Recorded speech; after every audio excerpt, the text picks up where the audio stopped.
এ আবতাল মামা এদিকে আয়।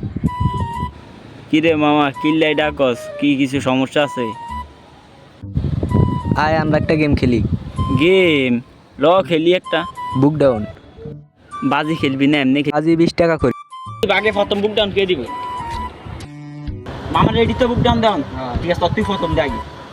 ঠিক আছে মামা দে, ঠিক আছে আমি প্রথম দে আগে। আমি গন্যাম, আমি কিন্তু গন্যাম ম্যান। 1 2 3 4 5 6 7 8 9 10 11 12 13 14 15 16 খেলানো হয়ে যাচ্ছে গাইস। 17 18 19 20 গাইস। ভাই এবার তুই কবি গাইস, এখন আমার ভাইয়ের হলা নাকি? তুই দে। আমি